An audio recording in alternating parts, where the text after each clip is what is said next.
কলকাতা টিভিতে এলাকার সমস্যা তুলে ধরছেন এলাকার বাসিন্দারা। তাদের প্রতিবেদন নিয়ে আমাদের বিশেষ খবর রিপোর্টার দিদি। দেখব হুগলির রিপোর্টার দিদির প্রতিবেদন।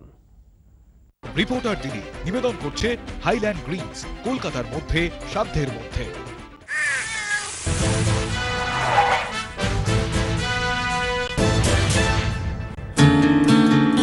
আমি সুষুম্না রায়চৌধুরী, একজন হাউসওয়াইফ। আমি বৈদ্যবাটি পুরসভার 19 নম্বর ওয়ার্ডের বাসিন্দা। আমাদের এই 19 নম্বর ওয়ার্ডের প্রধান যে সমস্যা সেটা হচ্ছে এখানকার কাঁচা রাস্তা এবং কাঁচা নর্দমা। বর্ষাকালে এই নর্দমা ভর্তি হয়ে গিয়ে রাস্তায় চলে আসে এবং কাদাতে এই রাস্তা দিয়ে চলাচল করা দুঃসাধ্য হয়ে যায়। রিক্সা এছাড়া যে কোনো যানবাহনই এখানে আসতে চায় না।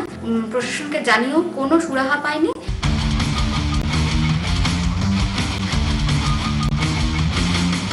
এখানকার স্থানীয় বাসিন্দারা কি বলছেন একটু শুনে নিই।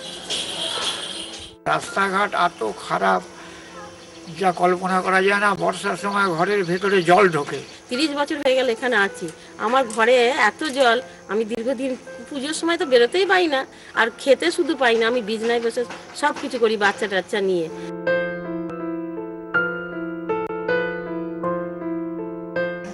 এতক্ষণ তো আমরা শুনলাম স্থানীয় মানুষদের বক্তব্য, এবার আমরা শুনে নেব এই ব্যাপারে প্রশাসনিক কর্তাদের কি মতামত।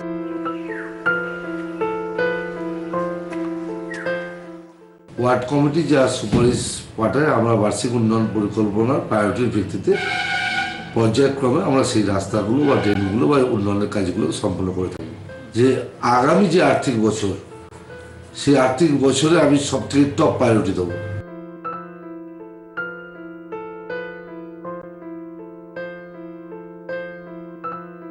প্রশাসনিক কর্তারা আশ্বাস দিয়েছেন যে এই রাস্তার সমস্যার শীঘ্রই সমাধান করা হবে। ক্যামেরায় পলাশ মুখার্জির সাথে আমি রিপোর্টার দিদি সুষুম্না রায়চৌধুরী, কলকাতা টিভি। আপনিও হতে চান কলকাতা টিভির রিপোর্টার দিদি? সরাসরি ফোন করুন 0332276811 অথবা 0332276812।